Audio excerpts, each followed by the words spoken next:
একজন ডক্টর তার স্মৃতিশক্তি হারিয়ে যাওয়া স্ত্রীকে নিয়ে একটি ভিলাতে থাকে। তার জীবনটা খুবই সাধারণ ছিল।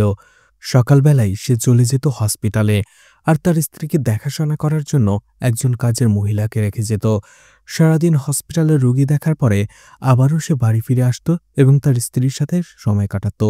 এই ডক্টর তার স্ত্রীকে প্রচণ্ড ভালোবাসতো আর সেবা যত্ন করত।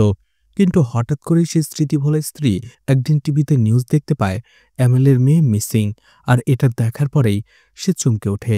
সে বলতে থাকে, আমি এই মেয়েটাকে চিনি। এরপরে হঠাৎ করেই একজন পুলিশ অফিসার চলে আসে সেই কেসটা ইনভেস্টিগেশন করতে, কারণ মেয়েটা যেখান থেকে নিখোঁজ হয়ে গেছে তার আশেপাশে সেই মহিলাকেও দেখা গেছে। এরপরেই তাদের সাধারণ জীবনটা পাল্টে যেতে শুরু করে, আর মুভি থেকে বের হয়ে আসে মাথা ঘুরিয়ে দেবার মতো একের পর এক টুইস্ট। সত্যি বলছি, পুরো মুভি দেখার আগে আপনি কল্পনাও করতে পারবেন না এমনটাও হতে পারে। তাই পুরো ভিডিওটা ধৈর্য ধরে দেখার অনুরোধ রইল। এটা একটা সাইকোলজিক্যাল থ্রিলার মুভি, তাই ভিডিওটা একটু বড় হবে। আর খুঁটিনাটি বিষয়গুলো একটু ভালো করে মনে রাখার চেষ্টা করবেন, তাহলেই ভিডিওটা বুঝতে অনেক বেশি সুবিধা হবে। তো আজ এক্সপ্লেন করতে যাচ্ছি 2024 সালে মালায়ালাম ভাষায় মুক্তি পাওয়া মুভি বুগাইনভিলা। তো hi guys, welcome to my channel ফিল্মের গল্প। এমন নতুন আর অসাধারণ সব মুভি আর ওয়েব সিরিজের এক্সপ্লেনেশন বাংলায় দেখতে চাইলে চ্যানেলটিকে সাবস্ক্রাইব করে রাখতে পারেন। মুভির শুরুতে ডক্টর রয়েস এবং তার স্ত্রী ঋতু গাড়ি দিয়ে কোথাও যাচ্ছিল। ঋতু গাড়িতেই ঘুমাচ্ছিল আর রয়েস গান শুনতে শুনতে ড্রাইভ করছিল। ঠিক তখনই অপর দিক থেকে আসা একটি ট্রাকের সাথে রয়েসের গাড়িটা অ্যাক্সিডেন্ট করে, আর সেখানে দুইজনে মারাত্মকভাবে আহত হয়। তখনই সিন শিফট হয়ে যায় আর ৮ বছর পরের ঘটনা দেখানো হয়। ঋতুকে দেখা যায় তার ছেলে রায়ান এবং মেয়ে ইমাকে স্কুল বাসে উঠিয়ে দেওয়ার জন্য নিয়ে আসছিল। তখনই সে তার ছেলে রায়ানকে বলে, তুমি আজকেও লেট করে উঠেছ, কালকে যদি লেট করো তাহলে তোমার পানিশমেন্ট আছে।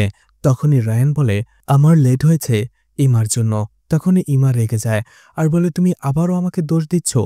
তখনই ঋতু দুজনকেই শান্ত করে আর বলে, তোমার বাবাও আজকে নেই যে তোমাদের স্কুলে ছেড়ে দিয়ে আসবে। ইমা বলে, আরে বাবাকে গুড মর্নিং বলতে তো আমি ভুলেই গিয়েছিলাম। ঋতু বলে, এখন চলো, রাতে বাবাকে গুড নাইট বলে দিও। ঋতু এরপরে দুজনকেই স্কুলের বাসে উঠিয়ে দেয়। ঋতু গেটের সামনে দাঁড়িয়ে তাদের দেখতে থাকে।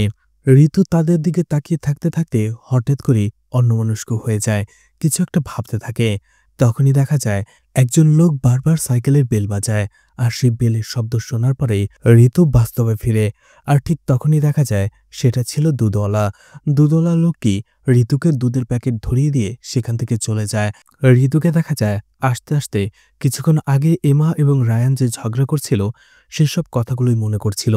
এরপরে হঠাৎ করেই তার বাসার কাজের মহিলা রিমাকে সে ডাকতে থাকে আর জিজ্ঞেস করে, বাচ্চারা কি স্কুলে চলে গিয়েছে? রিমা বলে হ্যাঁ। এরপরে ঋতু তাড়াতাড়ি এমা এবং রায়ান্সের ঘরে ঢুকে যায় আর দেখতে পারে পুরো ঘরটাই খালি। তখনই সে রিমাকে জিজ্ঞেস করে, ওদের স্কুল বাসে কে উঠিয়ে দিয়েছে, তুমি নাকি আমি? রিমা বলে, ম্যাডাম আপনি উঠিয়ে দিয়ে এসেছেন 10 মিনিট আগে। রিমা বলে, ম্যাডাম হয়তো আপনি ভুলে গেছেন, ফ্রেশ হয়ে নেন। আসলে ৮ বছর আগে সেই অ্যাক্সিডেন্টের পর থেকেই ঋতু মাঝে মধ্যেই অনেক কিছু ভুলে যায়। এরপরে ঋতু একটি রুমে চলে আসে, যে রুমটার নাম ছিল ঋতুস স্টুডিও। আসলে এই ঘর প্রত্যেকটা রুমে এক একটা নাম দেয়া ছিল। সেই রুমে ঢোকার পরে ঋতু একটা ডায়েরি পড়তে শুরু করে, আর সেই ডায়েরিটাতে লেখা ছিল এটা ঋতুর ডায়েরি, ঋতুর পরিচিতি। আর সেই ডায়েরিতে ঋতুর ব্যাপারে সবকিছু লেখা ছিল, তার হাজব্যান্ডের নাম কি, তার বাচ্চা কাচ্চার নাম কি, ঋতুর এই মেমোরি ইস্যুটা কিভাবে হলো, সবকিছু। এরপরে ঋতুকে দেখা যায় সে বাড়িতে বিভিন্ন ধরনের এক্সারসাইজ করে, যাতে করে তার মেমোরি ইস্যুটা ঠিক হয়ে যায়। আর অবসর সময় সে পেন্টিং করে আর তার বাচ্চাদের সাথে সময় কাটায়। এরপরে ডক্টর রয়েসকে দেখানো হয়, যে অন্য একজন ডক্টরের সাথে কথা বলছিল। বলে, আমার স্ত্রী ঋতু প্রত্যেকদিন যখন সকালে আমি হসপিটালে আসি সে গেটে দাঁড়িয়ে আমাকে বিদায় দেয়, কিন্তু রাতে যখন আমি বাড়িতে ফিরি সে আমাকে চিনতে পারে না। যখন আমি তাকে মনে করিয়ে দিই অবশেষে সে আমাকে চেনে। এভাবেই ধীরে ধীরে ঋতুর স্মৃতিশক্তি চলে যায়, আবার ফিরে আসে। হঠাৎ করেই তার বাবা মা মারা যাওয়াতে সে একটা শক পেয়েছিল। সেটা কাটিয়ে ওঠার আগেই আমাদের সেই কার অ্যাক্সিডেন্টটা, এতে করে ঋতুর ব্রেনে অনেক ড্যামেজ হয়, যার ফলে তার স্মৃতিশক্তির এই অবস্থা। সেই ডক্টর বলে, টেনশন করবেন না, আশা করি ঠিক হয়ে যাবে। এরপরে সেই ডক্টর জিজ্ঞেস করে, আপনি এখানে এসেছেন কতদিন হলো? রয়েস বলে, 3 থেকে 4 বছর। সেই ডক্টর বলে, সানডেতে কি অফ আছে? আপনি কি আমার সাথে একটু বের হতে পারবেন? রয়েস বলে, দুঃখিত, কারণ শুধুমাত্র সানডেতেই আমি সময় পাই আমার ফার্ম হাউসে যাওয়ার জন্য, সেখানে সবজি এবং ফল নিয়ে আসার জন্য। আর সেগুলো যেহেতু আমি সার ছাড়াই চাষাবাদ করি, তাই সেগুলো দ্রুত পচে যায়, তাই আমাকে নিয়ে আসতে হয়। সেই ডক্টর জিজ্ঞেস করে, ফার্ম হাউসে কি আপনার স্ত্রীও যায় সাথে? রয়েস বলে, না। আমি বের হতে হতে কাজের মহিলা চলে আসে, আর ঋতু তার সাথেই খুশি থাকে। সেই ফার্ম হাউসটাই একমাত্র জায়গা যেখানে আমি একটু শান্তি পাই। এরপরে রয়েসকে দেখা যায় একটি ললিপপ নিয়ে ধীরে ধীরে একটি রুমে চলে আসে। সেখানে নার্স একটি বাচ্চাকে ইঞ্জেকশন লাগাতে চাইছিল, কিন্তু বাচ্চাটা কোনোভাবেই ইঞ্জেকশন দিতে চাইছিল না। সেই ললিপপটা এনে রয়েস সেই বাচ্চা মেয়েটিকে দেয় আর তার সাথে গল্প করে, আর ওইভাবেই সে মেয়েটিকে গল্প ভুলিয়ে ইঞ্জেকশন দিয়ে দেয়। আসলে রয়েস তার কাজগুলো খুবই যত্ন সহকারে করে। এরপরে একজন নার্সের সাথে তাকে কথা বলতে দেখা যায়, যেখানে নার্স ঋতুর ব্যাপারে জিজ্ঞেস করে যে সে কেমন আছে। রয়েস বলে, জানি না কেমন থাকে ও, কিন্তু আমি যতক্ষণ ওর সাথে থাকি ও খুব হ্যাপি থাকে। মাঝে মধ্যে মনে হয় সব কাজ ফেলে আমি ওর সাথেই সময় কাটাই। তখনই রয়েস সেই দিনের কথা কল্পনা করে যখন তাদের দুজনকে হসপিটালে নিয়ে আসা হয়েছিল, আর ঋতু মাথায় অনেকটা চট পেয়েছিল। ডক্টর তাকে বলে, ঋতুর স্মৃতিশক্তি হারিয়ে যাওয়ার লক্ষণ দেখা যাচ্ছে। আমার মনে হচ্ছে সারা জীবন ওকে আপনাকে দেখে রাখতে হবে। এরপরে রিমাকে দেখা যায় ঋতুর একটি পেন্টিং প্যাকেট করে এবং ঋতুকে সাজিয়ে গুছিয়ে নেয়, আর বলে, ম্যাডাম আপনি সবসময় চুল ছোট কেন রাখেন? স্যার সবসময় আপনার চুল কেটে দেয়, আপনি চুলটা বড় রাখবেন, তারপর পার্লারে যেয়ে কাটবেন, এতে আপনাকে ভালো দেখাবে। তখনই দেখা যায় বিজু নামের একজন ক্যাব ড্রাইভার তাদের নিতে আসে, আর এই বিজু হচ্ছে রিমার হাজব্যান্ড। তারা তিনজন মিলে একটা আর্ট গ্যালারিতে চলে আসে, আর সেখানে ঋতুর পেন্টিংটা বিক্রি করে, আর এর জন্য তাকে ৩,০০০ টাকা দেওয়া হয়। রিমা বলে, এত কম টাকায় কেন? সেই লোকটা বলে, ব্যবসা ভালো যাচ্ছে না। ঋতুও কিছু না বলেই সেখান থেকে চলে আসে। তখনই রিমা তাকে বাইরে আসার পরে বলে, ম্যাডাম আপনি আপনার আর্টগুলো এত সস্তা দামে কেন দিয়ে দেন? আপনার আর্টের অনেক ডিমান্ড রয়েছে। তখন ঋতু বলে, প্রত্যেকবার আমার আর্ট কে কিনে নিয়ে যায় সেটা আমার জানার অনেক ইচ্ছে। এরপরে রয়েসকে দেখা যায় তার ফার্ম হাউসে চলে আসে, আর ঋতুর সেই পেন্টিংটা আসলে সেই কিনেছিল। আর সেখানে দেখা যায় একটা রুমের ভেতরে ঋতুর সব পেন্টিং রয়েস এনে রেখে দেয়। এরপরে সেই ফার্ম হাউসে বসে সে কিছুক্ষণ মিউজিক শোনে, বই পড়ে, এরপরে একটু ড্রিঙ্কস করে। আর অতঃপর সেই ফার্ম হাউসের লোকেরা যখন সবজি এবং ফলগুলো ট্রাকে উঠিয়ে দেয়, রয়েস সেখান থেকে চলে আসে ট্রাকটা নিয়ে। আর সেখান থেকে আসার সময় রয়েস সেই ফার্ম হাউসের কাজের লোক সুকেশকেও তার সাথে নিয়ে আসে, আর তার বাড়ির সামনে নামিয়ে দেয়, বলে, পরের সপ্তাহে তোমার সাথে আবার দেখা হবে। এইদিকে ঋতুকে দেখা যায় রিমাকে জড়িয়ে ধরে সে চিৎকার করে কাঁদছিল। তখনই রয়েস বাসায় চলে আসে। ইমা বলে, অনেকক্ষণ ধরে কাঁদছিল, তাই আপনাকে কল করেছি। রয়েস এসে ঋতুকে শান্ত করে। ঋতু বলে, আমি সবসময় বোগানভিলার পেন্টিং কেন করি? আমি আর পেন্টিং করব না। রয়েস তাকে শান্ত করে এবং তার রুমে নিয়ে যায়, আর নিজের হাতে সে ঋতুকে গোসল করিয়ে দেয়। ঋতু যখন চেঞ্জ করে বাইরে আসে, সে দেখতে পায় সে কাশছে। তখনই রয়েস জিজ্ঞেস করে, তুমি বাথটবে আবারও পড়ে গিয়েছিলে? তোমাকে কতবার বলেছি বাথটবে পুরোপুরি পানি দিয়ে ভরবে না, তুমি আমার কথা শোনো না কেন? এরপরে সে ঋতুকে ঠিকঠাকভাবে মুছিয়ে দেয়, আর এরপরেই সে ঋতুকে ঘুম পাড়িয়ে দেয়। এরপরে ঋতুর মোবাইলটা নিয়ে সেখানে তার পেন্টিংয়ের কিছু ছবি সে ডিলিট করে দেয়। তখনই রয়েস দেখতে পায় ঋতু তার মোবাইলের ব্যাক কভারে ইমা এবং রায়ানের ছবি এঁকে রেখেছিল, আর সাথে তাদের নামও লিখে রেখেছিল। রাতের বেলা ঋতু এসে রয়েসকে বলে, দুইজন এখনো কথা বলছে, বড় হয়ে কে কি হবে। এরপরে তারা দুজনে সেখানে নিজেদের নিয়ে কথা বলে, আর একটা সময় দুজনেই অন্তরঙ্গ হয়ে যায়। এরপরে মাঝরাতে কোনো কিছু এক শব্দ শুনতে পেয়ে হঠাৎ করেই জেগে ওঠে ঋতু। রয়েসের সাথে সাথে জেগে ওঠে আর জিজ্ঞেস করে, তোমার কি হয়েছে? আর ঋতু বলে, তোমার আর ছেলে মেয়েদের কথা ভেবে আমার সবসময় টেনশন হয়, তাই এরকম উল্টাপাল্টা চিন্তা ভাবনা আসে। কারণ আমাদের ভিলার মতোই এরকম নিরিবিলি ভিলাগুলোকেই চোরেরা বেশি টার্গেট করে। রয়েস বলে, ঠিক আছে, তাহলে বাসায় সিসিটিভি ক্যামেরা লাগিয়ে দেব, যাতে তুমি সবসময় নজর রাখতে পারো। এখন ঘুমিয়ে পড়ো। ঋতু এবং রয়েস দুজনেই ঘুমিয়ে পড়ে। এরপরেই দেখা যায় ঋতু রায়ান এবং এমাকে স্কুলে দেওয়ার জন্য তৈরি করে দিচ্ছিল, কিন্তু দুজনেই বলছিল, সানডে তো হলিডে, আমরা কেন সানডেতে স্কুলে যাচ্ছি? সানডেতে কেন আমাদের ক্লাস করতে হবে? ঋতু বলে, যেহেতু ক্লাস আছে তাই করতে হবে, কিছু করার নেই। এরপরে দেখা যায় তারা কোথাও আসছিল। তখনই ঋতু রয়েসকে জিজ্ঞেস করে বাচ্চাদের স্কুল থেকে কখন নিয়ে আসবে। রয়েস বলে একটু পরে যেই আমি নিয়ে আসব। ঋতু রয়েসকে বলে এত তাড়াহুড়ো কেন করছো। রয়েস বলে কিছুদিন আগেই তো কথা হয়েছিল বাড়িতে সিসিটিভি ক্যামেরা লাগাবো, আজকে তারা আসছে।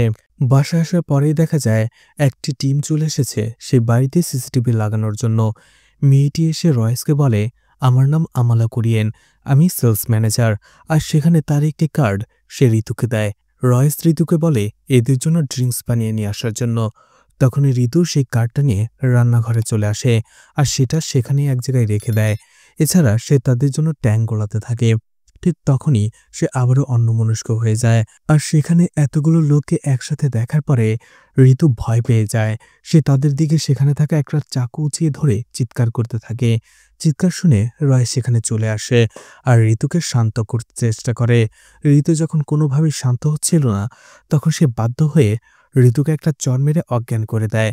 এরপরে তাকে বেডরুমে নিয়ে যায় আর তাদের কাছে সরি বলে আর বলে এতগুলো অপরিচিত লোককে একসাথে দেখে ঋতু আসলে ঘাবড়ে গিয়েছিল। তারাও বুঝে যায়, তারা তাদের কাজটা করে চলে যায়। এরপরে হঠাৎ করেই দেখা যায় আবারও মাঝরাতে ঘুম ভাঙিয়ে ঋতুর। ঋতু কিছু একটা শুনে ভয় পেয়েছে। সে তার মোবাইলের ফ্ল্যাশটা চালায় আর সেই লাইটের আলোতে হঠাৎ করেই যখন সে রয়েসের মুখটা দেখে ভয় পেয়ে যায়। তখনই পেছন থেকে কেউ তার মুখ চেপে ধরে। এরপরেই সিন কাট হয়ে যায়। হসপিটালে রয়েসের মাথায় আঘাত পেয়েছে সেটা ডক্টর পরীক্ষা করছিল। ডক্টর বলছিল আঘাত বেশি গুরুতর নয়, তুমি চাইলে আমি একটা সেলাই করে দিতে পারি। কিন্তু রয়েস বলে দরকার নেই, ভয় পেয়ে যাবে আমাকে দেখলে। তখনই সেই ডক্টর বলে তুমি কি পুলিশে কমপ্লেন করেছ। রয়েস বলে না, আসলে ঘর থেকে কিছু চুরি হয়নি, তাই আর কমপ্লেন করিনি। রয়েস সেই ডক্টরকে বলে আস্তে আস্তে ঋতুর অবস্থা ভালো হচ্ছে, এখন সে পুরনো জিনিস মনে করার চেষ্টা করছে। সেই ডক্টর বলে আরে এ তো খুশির খবর। সেই দিন রয়েস যখন বাড়ি ফিরে সে একটা ক্যাবে করে বাড়ি ফিরছিল। এটা দেখার পরে ঋতু জিজ্ঞেস করে আমাদের গাড়ির কি হয়েছে। রয়েস বলে সেটা রেগুলার সার্ভিসিংয়ের জন্য দেওয়া হয়েছে, চলে আসবে। এদিকে ঋতুকে দেখা যায় আজকে সূর্যমুখী ফুলের ছবি আঁকছিল, কিন্তু ছবিটা আঁকতেই তার কিছু একটা মনে পড়ে, কিন্তু কি মনে পড়ে সেটা সে ঠিকভাবে মনে করতে পারছিল না। এরপরে ঋতু মোবাইলে তার তোলা ছবিগুলোর ছবি দেখতে চায়, কিন্তু দেখা যায় সেখানে ছবি ছিল না। তখনই সে ডায়েরিটা খোলে, যেখানে লেখা ছিল প্রত্যেকটা পেন্টিং করার পরে সেটার একটা ছবি তুলবে, কিন্তু সেই ছবিগুলো মোবাইলে ছিল না। ঋতু বাইরে এসে বসে। তখনই টিভিতে নিউজ দেখতে পায় ছায়া নামের বিবিএ কলেজ স্টুডেন্ট মিসিং, আর সে একজন এমএলএর মেয়ে ছিল। মেয়েটির ছবি টিভিতে দেখার পরেই ঋতু বলতে থাকে আমি এই মেয়েটাকে চিনি, আমি ওকে দেখেছি।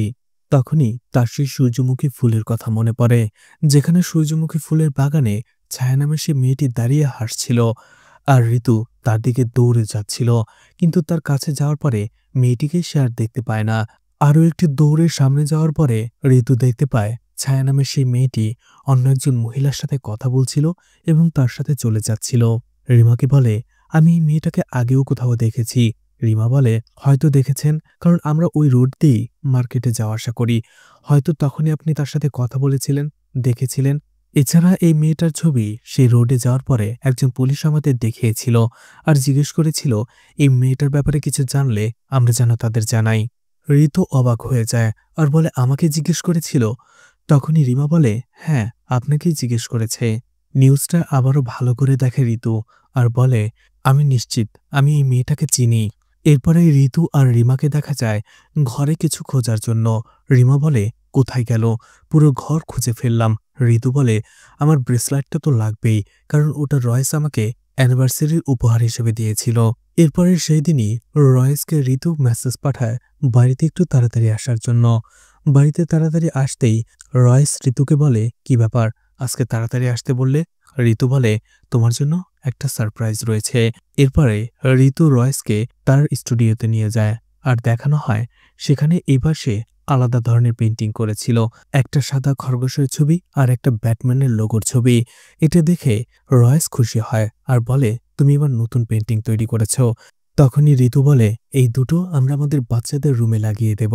তাদের দুজনকেই সারপ্রাইজ দেওয়া হয়। এমা এবং রায়ান দুজনেই পেন্টিং দুটো দেখে খুবই খুশি হয়। সেই দিন তারা স্কুলে যাওয়ার পরে ঋতু এবং রয়েস আবারও বাসায় চলে আসে। ঠিক তখনই একটি পুলিশের গাড়ি সেই বাংলোতে চলে আসে। অন্যদিকে পুলিশের গাড়ি দেখতেই এমা বাইরে কাজ করছিল। সে ভয়ে ভেতরে চলে যায় দৌড়ে। এরপরেই ডক্টর রয়েস দরজা খোলে। দেখা যায় সেখানে সুরেশ রাজন এবং ডেভিড খুশি এসেছিল। তখনই ডেভিড রয়েসকে ঋতুর ছবি দেখিয়ে জিজ্ঞেস করে, একে চেনেন? রয়েস বলে, হ্যাঁ, আমার স্ত্রী। এরপরেই ডেভিড আর সুরেশ রাজন বাড়ির ভেতরে চলে আসে। ভালো করে দেখে আর সেখানে ডেভিড দেখতে পায় সিসিটিভি ক্যামেরা। এরপরেই সে তাকে জিজ্ঞেস করে, এটা কি আপনার বাড়ি? রয়েস বলে, না, আমি এখানে ভাড়া থাকি। এরপরে ডেভিড তাকে জিজ্ঞেস করে, আপনি এখানে কতদিন ধরে এসেছেন? রয়েস বলে, 5 বছর। এরপরে রয়েসকে বলে, ঋতুকে ডেকে নিয়ে আসুন। ঋতুর সাথে ডেভিড কথা বলতে থাকে। ঋতু ছবি দেখে জিজ্ঞেস করে, এটা তো আপনি? ঋতু বলে, হ্যাঁ, কিন্তু এটা কোন জায়গায়? ডেভিড অবাক হয়ে যায় আর বলে, সেটা তো আপনিই ভালো জানবেন। আপনি কোনো মেরিয়ান কলেজ স্টুডেন্টকে চেনেন? ঋতু বলে, না। ডেভিড বলে, তাহলে কেন আপনি ওইখানে ওইভাবে দাঁড়িয়েছিলেন, তাও আবার মেরিয়ান কলেজের হোস্টেলের সামনে? ঋতু কিছুই বলতে পারে না, বলে, আমি দাঁড়িয়েছিলাম, আমি তো কিছু মনে করতে পারছি না। এরপরে ছায়ার ছবি দেখানো হয় আর জিজ্ঞেস করে, এই মেয়েটাকে আপনি কোথাও দেখেছেন? ঋতু বলে, আমার মনে হয় মেয়েটাকে আমি কোথাও দেখেছি। তখনই ডেভিড বলে, এই মেয়েটা কয়েকদিন ধরে মিসিং, ভালো করে মনে করার চেষ্টা করুন। সে একটু রেগে যায়। তখনই রয়েস তাকে আড়ালে ডেকে নিয়ে ঋতুর সমস্যার ব্যাপারে বলে। সেখান থেকে আসার সময় ডেভিড সুরেশ রাজনকে বলে সেই বাড়ির সিসিটিভি ক্যামেরার ফুটেজ কপি করে নেওয়ার জন্য। অন্যদিকে রয়েস বাইরে আসার পরে ডেভিডকে বলে, গত 8 বছর ধরে ও মানসিক রোগে, ডক্টর মানুর পেশেন্ট সে। আসলে একটা কার অ্যাক্সিডেন্টের পর থেকেই তার সাথে এমনটা হয়েছে। ডেভিড বলে, আসলে জানতাম না, সরি। এমএলএর মেয়ে মিসিং হয়ে গেছে, তাই তাকে খোঁজার জন্য আমাদের উপরে প্রেশারটা অনেক বেশি। সেখান থেকে আসার সময় ডেভিড রয়েসকে বলে, আগামীকাল আপনার স্ত্রীকে সাথে নিয়ে থানায় আসবেন, আর আসার আগে আপনার স্ত্রীর মেডিকেল রিপোর্টগুলো সাথে নিয়ে আসবেন। দেখা যায় কথা মতো রয়েস পরদিনই ঋতুকে নিয়ে থানায় চলে আসে আর ঋতুর সাথে একা ডেভিড কথা বলে। আবারও সে ছায়ার ছবিটা দেখায় আর জিজ্ঞেস করে, এই মেয়েটাকে আপনি চেনেন?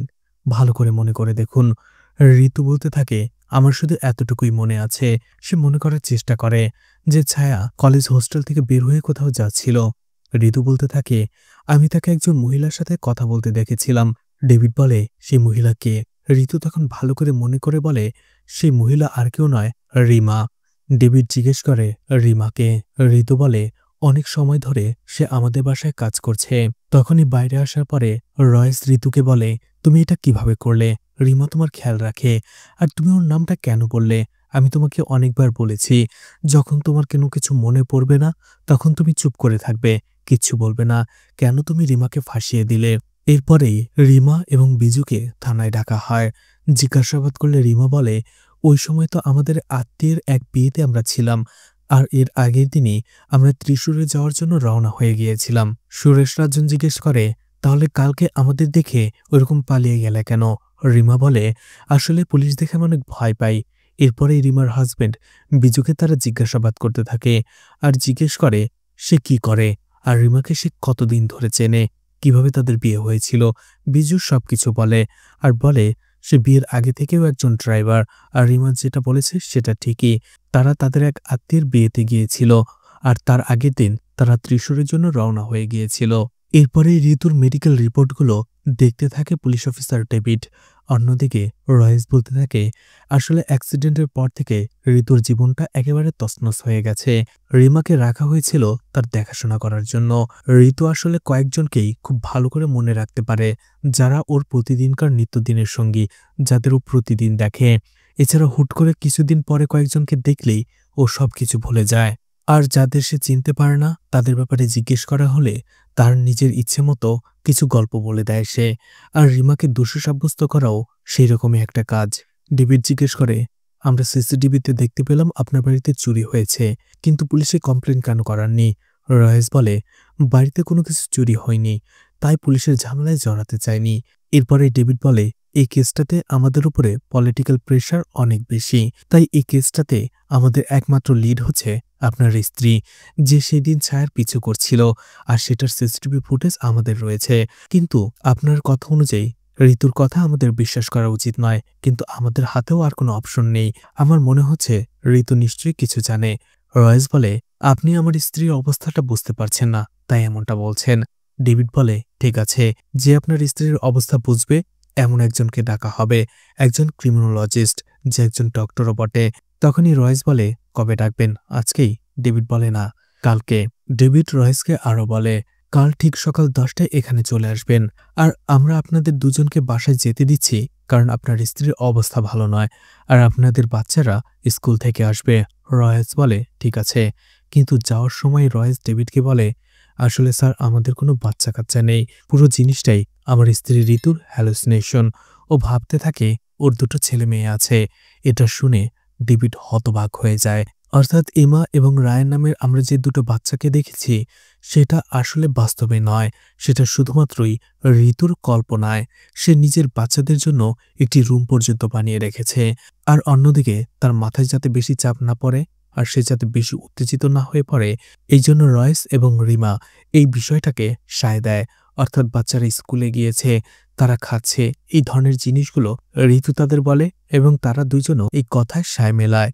এরপরে রাতের বেলায় সুরেশ এবং ডেভিড একসাথে বসে কথা বলে আর কেসটা নিয়ে ভাবতে থাকে।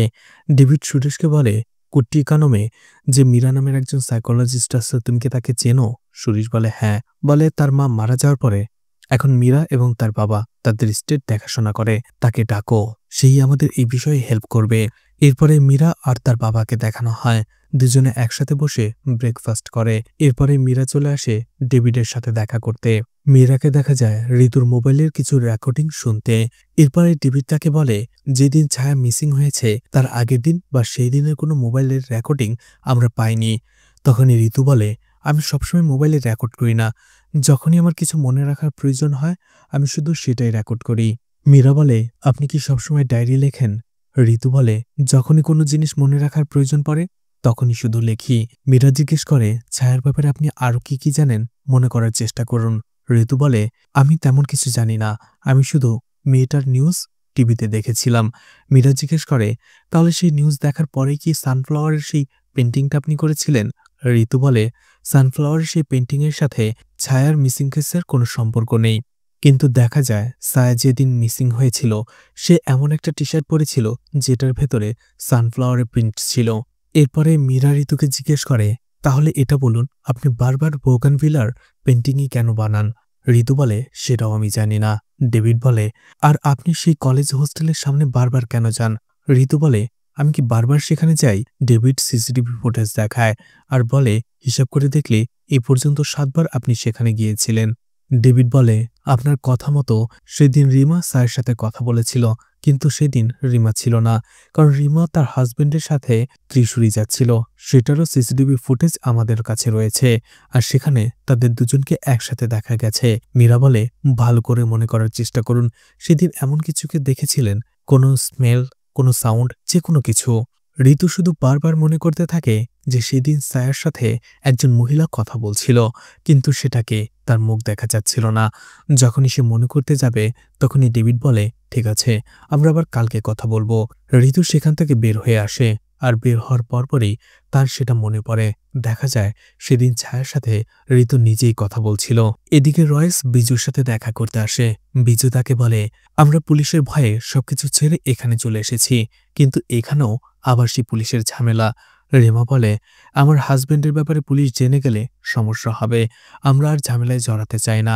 রয়েস তাকে রিকোয়েস্ট করে, রিমাকে ছাড়া ঋতুকে কেউ সামলে রাখতে পারে না, আমি কথা দিচ্ছি এমনটা আর কখনো হবে না। রিমা এবং বিজু তাতে কনভিন্স হয় আর রাজি হয় আবারও ঋতুর দেখাশোনা করার। এরপরেই দেখা যায় ব্রিজের নিচে একটি লাশ পাওয়া যায়। সেখানে পুলিশ চলে আসে, ফরেন্সিক ডিপার্টমেন্টের লোকও চলে আসে, আর সেখান থেকে পুলিশ একটা ব্রেসলাইট পায়। এদিকে দেখা যায় ঋতু আর রিমা একসাথে বসেই কথা বলছিল। রিমা অনলাইন থেকে নতুন জুতা অর্ডার করেছিল, সেটা পরেই দেখছিল। ঋতু বলে, অনলাইন থেকে কিভাবে অর্ডার করতে হয় আমাকে একটু দেখিয়ে দিও, আমিও অর্ডার করব। রিমা বলে, আপনি নতুন একটি ব্রেসলেট অর্ডার করলেই পারেন, আপনার এটা তো হারিয়ে গেছে। ঋতু বলে, আমারটা কি সত্যিই হারিয়ে গেছে? রিমা বলে, হ্যাঁ, সেই দিন হসপিটালে যাওয়ার পরে আমরা সেটা খুঁজে পাইনি। এরপরই রিমা বলে, ম্যাডাম, আমরা সব জায়গায় খুঁজলেও গাড়িতে খুঁজিনি, চলুন গাড়িতে একবার খুঁজে দেখি। তারা দুজনেই পুরো গাড়িটা তন্ন তন্ন করে খোঁজে, কিন্তু কোথাও পায় না। এরপরে রিমা বলে, ম্যাডাম, ওই দিন হসপিটাল থেকে আসার পরে গাড়িটা তো সার্ভিসিং এর জন্য দেওয়া হয়েছিল, হয়তো ব্রেসলেটটা সেখানেই মিসিং হয়ে গেছে, সেখানে যে আমরা খুঁজে দেখতে পারি। ঋতু বলে, হ্যাঁ, তুমি এখনই বিজুকে ডাকো। বিজুকে নিয়ে তারা সেই সার্ভিসিং সেন্টারে চলে আসে। সেখানে আসার পরে ঋতু কিছুই বলতে পারছিল না। রিমা অবশেষে সেই লোকটাকে বলে যে কিছুদিন আগে একটা গাড়ি এখানে সার্ভিসিং এর জন্য দেওয়া হয়েছিল, কিন্তু সেই গাড়িটাতে একটা ব্রেসলেট ছিল, কিন্তু সেই ব্রেসলেটটা এখন আর তারা খুঁজে পাচ্ছে না। বিজু বলে, আমরা চাই সেটা চেক করে দেখা হোক। সেই লোকটা গাড়ির ডিটেলস জানতে চায়, ঋতু সেটাও বলতে পারে না। অবশেষে বিজু সেই গাড়ি নাম্বারটা বলে। সেই গাড়ি নাম্বার দিয়ে সেই লোকটা চেক করার পরে বলে, এই গাড়ি তো সার্ভিসিং এর জন্য এখন আসেনি, গত 4 মাস আগে এসেছিল। এটা শোনার পরে তারা তিনজনই অবাক হয়ে যায় আর সেখান থেকে চলে আসে। এরপরে তারা হসপিটালে চলে আসে আর হসপিটালের একজন দারোয়ানের সাথে বিজু কথা বলে আর বলে, ঋতু বলছিল যে গত সপ্তাহে তার হসপিটালে এসেছিল গাড়ি নিয়ে, আর তাদের গাড়িতে একটা ব্রেসলেট ছিল, আর সেই ব্রেসলেটটা মিসিং। সেই দারোয়ান বলে, এটা আমাকে কেন জিজ্ঞেস করছো? সেই দিন তো এই ম্যাডামই গাড়ি চালিয়ে এখানে এসেছিল, তাকে জিজ্ঞেস করো। বিজু বলে, ম্যাডাম গাড়ি চালাতে পারে না। তখন সেই দারোয়ান বলে, তোমাকে কে বলেছে? সে খুব ভালো গাড়ি চালাতে পারে, আমি নিজে সেদিন দেখেছি। বিজু বলে, তুমি সেদিন মদ খেয়েছিলে, তাই এরকম বলছো। আমরা সবাই জানি ম্যাডাম গাড়ি চালাতে পারে না। তখনই সেই লোকটা হসপিটালের সিসিটিভি ফুটেজ সবাইকে দেখায়, যেখানে দেখা যাচ্ছিল সেদিন আহত রয়েসকে নিয়ে ঋতু হসপিটালে এসেছিল নিজেই গাড়ি চালিয়ে। এটা দেখার পরে ঋতু নিজে অবাক হয়ে যায়। গাড়িতে আসার পরে ঋতু রিমাকে বলে, আমি কি সত্যি গাড়ি চালাতে পারি? রিমা বলে, আমিও তো সেটাই বুঝতে পারছি না। বাসায় আসার পরে রিমা তার বাড়িতে চলে যায় আর রয়েস একটু পরেই বাড়ি ফেরে। সেখানে রয়েস যখনই ঋতুর কাছে আসে তখনই ঋতু তাকে জিজ্ঞেস করে, কার সার্ভিসিং এর জন্য কোথায় দিয়েছিলে? তখন রয়েস বলে, সবসময় যেখানে দিই সেই সার্ভিস সেন্টারেই দিয়েছিলাম। ঋতু বলে, গাড়ি সেখানে যায়নি। তুমি আমাকে এরকম মিথ্যে কথা কিভাবে বলতে পারলে? রয়েস বলে, মিথ্যে বলিনি, আসলে পুরো গাড়িতে রক্ত লেগেছিল, আর এই জন্যই গাড়িটা সার্ভিস সেন্টারে না দিয়ে লোকাল একটা ওয়ার্কশপে দিয়েছিলাম। ঋতু বলে, আমি কি গাড়ি চালাতে পারি? রয়েস বলে, হ্যাঁ। ঋতু বলে, কিভাবে? কিভাবে আমি গাড়ি চালাতে পারি? রয়েস বলে, আমি তোমাকে শিখিয়েছি। আমি ব্রেসলেট খোঁজার জন্য হসপিটালে গিয়েছিলাম, আর সেখানে যাওয়ার পরে সিসিটিভিতে দেখতে পেলাম আমি তোমাকে ড্রাইভ করে হসপিটালে নিয়ে গিয়েছিলাম। সেই দিন রাতে আসলে কি হয়েছে আমাকে খুলে বলো। তখন রয়েস বলতে থাকে, সেই দিন চোর এসে তার মাথায় আঘাত করেছিল। এরপরেই যখন রয়েসের জ্ঞান ফেরে সে দেখতে পায় পাশেই ঋতু অজ্ঞান অবস্থায় পড়েছিল, আর এরপরেই সে চোরকে দেখতে পায়। কোনো পথ খোলা না পেয়ে রয়েস সেই টেবিল ল্যাম্প দিয়েই চোরের মাথায় আঘাত করে, আর চোরে আঘাত পেয়ে সেখান থেকে পালিয়ে যায়। রয়েস এবং ঋতু দুজনে গাড়ি নিয়ে সেই চোরকে ফলো করতে থাকে। চোর একটা সময় পালাতে পালাতে ব্রিজ থেকে নিচে পড়ে যায়, আর অন্যদিকে রয়েসও রাস্তার মাঝেই অজ্ঞান হয়ে যায়। এরপর ঋতু নিজেই রয়েসকে ড্রাইভ করে হসপিটালে নিয়ে আসে, আর এটাই ঘটেছিল সেই রাতে। রয়েস বলে, আমি তোমাকে এই কথাগুলো এর আগেও 2 বার বলেছি, তুমি প্রত্যেকবার ভুলে যাও। তখনই ঋতু কাঁদতে থাকে আর রয়েসকে সরি বলে। আসলে পুলিশ সেই দিন যে লাশটা পেয়েছিল সেটাই চোরেরই লাশ ছিল, যে মাথায় আঘাত পেয়ে দৌড়াতে যেয়ে ব্রিজের ওপর থেকে পড়ে যায় আর মারা যায়। আর সেই চোরের কাছেই পুলিশ সেই ব্রেসলেটটা পায়। এরপরে ঋতুকে আবারও থানায় ডাকা হয়। সুরেশ খেয়াল করে ঋতুর হাতে ঠিক একই রকম ব্রেসলেট ছিল। এরপরে ডেভিড এবং মীরা তাকে আবারও জিজ্ঞাসাবাদ করে যে ছায়ার সাথে তার কোথায় দেখা হয়েছিল, সে রিমার নাম কেন বলল, কিন্তু কোনো কিছুরই উত্তর ঋতু ঠিকঠাকভাবে দিতে পারে না। ডেভিড রেগে যায় আর বলে, আমার মনে হচ্ছে আপনি জেনে শুনে আমাদেরকে বিভ্রান্ত করার চেষ্টা করছেন। এতে সে ধমকে ওঠে, আর এই জন্য ঋতু সেখানে বসেই কাঁদতে থাকে। ঋতুকে সেখান থেকে সরিয়ে নেওয়া হয় আর রয়েসকে ডাকা হয়। রয়েসকে বলা হয়, ঋতু নিশ্চয়ই ছায়ার ব্যাপারে কিছু জানে, কিন্তু সে আমাদের কাছ থেকে লুকাচ্ছে। রয়েস বলে, হয়তো জানে, আবার হয়তো জানে না। হয়তো ছায়ার সাথে সে কোথাও কখনো কথা বলেছে। আসলে যখনই সে আমার সাথে হসপিটালে দেখা করতে আসে, সে আর রিমা সেই কলেজ রোডে যায় শপিং করার জন্য, হয়তো তখনই তাদের সাথে কথা হয়েছে। আবার এমনও হতে পারে সে টিভিতে ছায়ার ছবি দেখার পরে নিজের মনের মধ্যে একটা গল্প বানিয়ে ফেলেছে। ডেভিড একটু রেগেই যায়। সে রয়েসকে বলে, আমাদের উপরে এই কেসটা নিয়ে প্রেশার অনেক, সেটা আপনাকে আগেই বলেছি। শুধুমাত্র আপনার স্ত্রীর অবস্থা দেখে আমরা আপনাদের সাথে কঠোরভাবে ব্যবহার করছি না। এরপরেই দেখা যায় ঋতু আর রয়েস বাসায় চলে আসে। ঋতু পেন্টিং করছিল, তখনই রিমা তাকে লন্ড্রিতে দেওয়ার জন্য কাপড় দিতে বলে। ঋতু বলে, তুমি বাচ্চাদের কাপড়গুলো নিয়ে নাও, আমি আমারটা দিচ্ছি। তখনই বাসায় এসে সে কিছু কাপড় দেওয়ার জন্য ওঠাতে যাবে। বিছানার চাদর যখনই ওঠাতে যাবে তখনই সে ২টি কাগজের টুকরো দেখতে পায়। রিমা তখনই চলে আসে আর তাকে দেখার পরেই কাগজের টুকরো দুটো সে লুকিয়ে ফেলে। এরপরে রিমা সেখান থেকে চলে যাওয়ার পরে কাগজের টুকরো দুটো সে নিজেই খুলে পড়তে শুরু করে, যেখানে একটাতে লেখা ছিল সেই রাতে রয়েস চোরটার পিছু করেছিল আর তার মাথায় টেবিল ল্যাম্পটা ভেঙেছিল। অন্যদিকে আরেকটা কাগজে লেখা ছিল আমি ছায়াকে চিনি। এই কাগজটা পড়ার পরে ঋতু অবাক হয়ে যায়। আসলে এই কাগজগুলো ঋতু নিজেই লিখেছিল যাতে কোনো কিছু সে ভুলে না যায়। যখনই সে জানতে পারে যে সে ছায়াকে চেনে, সে হতবাক হয়ে যায়, মনে করার চেষ্টা করে, কিন্তু তার কিছুই মনে পড়ে না। এরপরেই দেখা যায় আবারও ডেভিড এবং মীরা তারা চলে আসে রয়েসের বাসায়। রয়েসকে তারা বলে তারা ঋতুর সাথে আবারও কথা বলতে চায়। ঋতু তখন তার স্টুডিওতে বসেই পেন্টিং করছিল। ডেভিড জিজ্ঞেস করে এই ঘরের নাম দেওয়া কেন? রয়েস বলে ঋতু ভুলে যায় আর সেই জন্য নিজেই সে প্রত্যেকটা রুমের নাম দিয়ে রেখেছে। এরপরে রয়েস বলে আমি ওকে ডাকছি, আপনারা হঠাৎ করে ওর সাথে কথা বললে ও আপনাদের চিনতে না পারলে হয়তোবা রিয়েকশন করে বসতে পারে। তখনই ঋতুকে বাইরে ডাকে রয়েস। ডেভিড নিজের পরিচয় দিতে গেলে ঋতু বলে আমি আপনাকে চিনি, আপনার নাম ডেভিড। এটা শুনে ডেভিড কিছুটা অবাক হয়। এরপরেই সে চোরের ছবি দেখায় আর জিজ্ঞেস করে একে চেনেন কিনা। ঋতু বলে না, কে উনি? ডেভিড বলে এই এরিয়ারই একজন কুখ্যাত ক্রিমিনাল, চোরও বলা যেতে পারে। এরপরেই লাশের পাশে পাওয়া সেই ব্রেসলেটটি দেখানো হয়। ডেভিড জিজ্ঞেস করে এই ব্রেসলেটটি দেখতে পাচ্ছেন, এটা চিনতে পারছেন? ঋতু বলে হ্যাঁ, এই ব্রেসলেটটা তো একেবারে আমার মতোই, এই যে আমার হাতেও একটা আছে। অর্থাৎ সেদিন চুরি করার সময় তার ব্রেসলেটটি যে হারিয়ে গিয়েছিল এটা ঋতু ভুলেই গেছে। এরপরে ঋতু বলে আমার বাচ্চাদের স্কুল থেকে আসার সময় হয়ে গেছে, আমি সেখানে গেলাম। সে চলে যায়। তখনই রয়েস বলে এটা তার নিত্যদিনের অভ্যাস, ও নিজের একটা আলাদা দুনিয়া তৈরি করে ফেলেছে আর ও সবসময় সেটার মধ্যেই থাকে। তখনই ডেভিড জিজ্ঞেস করে এই ব্রেসলেটের কাহিনীটা কি, আমাকে খুলে বলুন। রয়েস সেই রাতে যা হয়েছে সবকিছু খুলে বলে। ডেভিড এ বিষয়ে আর কিছুই বলে না, কারণ যে লোকটা মারা গেছে সে একজন ক্রিমিনাল ছিল আর সে যে এই বাড়িতে চুরি করার উদ্দেশ্যে ঢুকেছে সেটা সিসিটিভি ক্যামেরাতে ডেভিড দেখতে পেয়েছিল। আর এই জন্যই এই বিষয়টা নিয়ে তারা আর কিছু বলে না। এছাড়া রয়েস সেই বাচ্চাদের হ্যালুসিনেশনের ব্যাপারটাও বলে। আসলে মিসক্যারেজ হয়েছিল ২ বার ঋতুর, আর এই জন্য ঋতু সেই ২টি বাচ্চাকে ইমাজিনেশন করতে থাকে। এছাড়া সে ব্রেসলেটের ব্যাপারেও বলে। রয়েস বলে প্রথমে ভেবেছিলাম আমাদের বাসা থেকে কিছুই চুরি হয়নি, পরে সেই ব্রেসলেটের খবরটা জানতে পারি আর আমি দেখতে পাই ঋতু সেই ব্রেসলেটটা খুঁজতে খুঁজতে প্যানিকড হয়ে যাচ্ছিল, কারণ সেটা আমি আমার অ্যানিভার্সারিতে তাকে গিফট দিয়েছিলাম। এরপরে ঠিক একই রকম একটা ব্রেসলেট আমি তাকে এনে দেই। এখন সবকিছু নর্মাল, আর এই জন্যই ব্রেসলেট দেখার পরে তার কিছুই মনে পড়েনি। ডেভিড, মীরা এবং সুরেশ তারা সেখান থেকে চলে যায়। ঋতু যখনই গোসল করছিল সে দেখতে পায় তার শরীরে ২ জায়গায় চোটের চিহ্ন। এটা দেখে সে ভাবতে থাকে এগুলো কি করে হলো।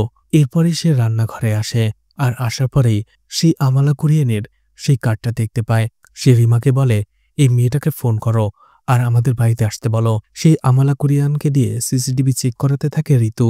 আর সেই রাতের ঘটনাটা সে ভালো করে দেখে। দেখতে পায় চোর কিভাবে তাদের বাড়িতে এসেছিল আর রয়েস কিভাবে তার মাথায় আঘাত করে চোরটা পালিয়ে যায়। সবকিছুই সে খুব ভালো করে দেখে। এরপরে আবারও ঋতুকে কাশতে দেখা যায়। রয়েস বলে তুমি আবারও বাথটবে পড়ে গিয়েছিলে, তোমাকে কতবার বলেছি পানি দিয়ে পুরো বাথটবটা ভরে রাখবে না, এতে তুমি পড়ে যাও বারবার। এরপরে দেখা যায় রয়েসকে আবারও থানায় ডাকা হয়। রয়েস এবার ডেভিডকে বলে আমার স্ত্রী যেসব কিছু মনে করতে পারে না বা জানে না সেটার জন্য বারবার কেন আপনি তাকে ডাকেন। ডেভিড বলে এটা শুধু একটা মেয়ের মিসিং কেস নয়, আরও কয়েকটা মেয়ের মিসিং কেসও এর সাথে জড়িত, আর এই কেসগুলো আমাদের সলভ করতে হবে, তাই চাই আপনারা আমাদেরকে সাহায্য করুন। এরপরেই দেখানো হয় আরও ২টো মেয়ের ছবি, ত্রিশিকা এবং জেনিফার। ত্রিশিকার মিসিং হয়েছিল ১৯শে আগস্ট আর জেনিফার মিসিং হয়েছিল ২৮শে সেপ্টেম্বর। আর দেখা যায় ছবি দুটোতে তারা দুজনেই ২টো টি শার্ট পরেছিল, আর টি শার্টের মধ্যে একটার মধ্যে সাদা খরগোশ, অন্য একটার মধ্যে ব্যাটম্যানের লোগো আঁকা ছিল, ঠিক যেমনটা ঋতু তার পেন্টিংয়ে গেছিল। তার মানে বোঝাই যাচ্ছে ঋতু তাদের ব্যাপারে এমন কিছু জানে যেটা তার অবচেতন মনে রাখা আছে, কিন্তু সেটা সে কোনোভাবেই মনে করতে পারছে না। ডেভিড আর মীরা এরপরে ঋতুকে সেই ২টি মেয়ের ছবি দেখানো হয়, কিন্তু ঋতু বলে এদেরকে সে চিনে না। ঋতু সেখান থেকে চলে যাওয়ার পরে ডেভিড রয়েসকে বলে ঋতু যে জায়গায় ট্রিটমেন্ট করে অর্থাৎ ডক্টর মানু তার নাম্বারটা দিন, আমরা তার সাথে কথা বলবো। এরপরেই দেখা যায় ডেভিড আর মীরা সেখানে চলে আসে, যেখানে ঋতু ট্রিটমেন্ট নেয়। ডক্টর মানু তার সাথে কথা বলতে থাকে। ডক্টর মানু বলে, হ্যাঁ, গত ৮ বছর ধরে সে আমার রোগী। এরপরে ঋতু যে রুমে ছিল সেই রুমটাতে নিয়ে আসা হয়।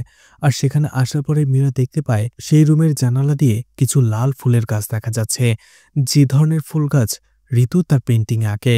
এটা দেখে মীরা বুঝতে পারে আসলে সে যা দেখে সেটাই তার সাবকনসিয়াস মাইন্ডে সে এঁকে ফেলে। এরপরে মীরা সেই ডক্টরের কাছে ঋতুর আঁকা সেই ছবিগুলোর ব্যাপারে জিজ্ঞেস করে। ডক্টর বলে, ছবিগুলো থাকলে এখানেই থাকবে, কোথায় আছে আমি সেটা ঠিক করে জানি না। ডেভিড সেই ৩টা মেয়ের ছবি দেখায় আর জিজ্ঞেস করে এদের কাউকে চেনেন কিনা। ডক্টর মানু বলে, না, এদের কাউকেই সে চেনে না। ঠিক তখনই দেখা যায় ডক্টর মানুকে যে প্রশ্নগুলো জিজ্ঞেস করছিল এতে সে কিছুটা বিরক্ত হচ্ছিল। ডেভিড সেই ডক্টর মানুকে জিজ্ঞেস করে, আপনি কি রোগীদের সাথে মাঝে মাঝে হাঁটতে বের হন? ডক্টর মানু আজও কিছুটা বিরক্ত হয় আর বলে, হ্যাঁ, মাঝে মধ্যে বের হতাম, কারণ তাদের সাথে কথা বললে তাদের মানসিক অবস্থা জানা যেত। এরপরে মীরা আর ডেভিড সেখান থেকে চলে আসে, কারণ ডক্টর মানু তাদের কথায় বিরক্ত হচ্ছিল। এরপরে ঋতুকে দেখা যায় তার ডায়েরিতে আবারও ছোট ছোট করে কিছু লিখে সেই কাগজগুলো ছিঁড়ে ভাঁজ করে রাখছিল। অন্যদিকে মীরা রয়েসের সাথে তার ক্লিনিকে দেখা করতে আসে এবং বলে, আমি তার সাথে একা একটা থেরাপি নিতে চাই, ইএমডিআর থেরাপি। তখনই রয়েস বলে, ওর অবস্থা খুবই খারাপ। মীরা বলে, হ্যাঁ আমি জানি, কিন্তু আমাদেরই বা পুলিশেরই বা কি করার আছে? কোনো ডেড বডি আমরা এখনো পাইনি, পুলিশ কোনো র্যানসম কল বা অন্য কিছুও পায়নি, কিন্তু তাদের তো খুঁজে বের করতে হবে। তাই এই মেয়েগুলোকে খুঁজে বের করতে যতটা সহযোগিতা করা দরকার আপনি করুন, আর আমি আপনাকে কথা দিচ্ছি আমি আপনার সাইডেই রয়েছি। রয়েস বলে, ঠিক আছে, কিন্তু আপনার কাছে একটা রিকোয়েস্ট রয়েছে। ঋতুকে কখনো বলবেন না যে ওর বাচ্চা নেই, কারণ এই বিশ্বাসটা নিয়েই ও এতদিন বেঁচে আছে। এই বিশ্বাসটা ভেঙে গেলে ও একেবারেই ভেঙে পড়বে। দেখা যায় সেই ইএমডিআর থেরাপি দেওয়ার জন্য ঋতুকে নিয়ে আসা হয়। মীরা তাকে বলে, আপনি এখানে বসে আপনার সবথেকে ভালো মুহূর্তগুলো মনে করতে থাকুন, আর এই লাইটটা যেদিকে যাচ্ছে আপনি শুধু সেটার দিকেই তাকিয়ে থাকুন, আর এর মধ্যেই আমি আপনাকে কিছু প্রশ্ন করব, আপনি উত্তর দেবেন।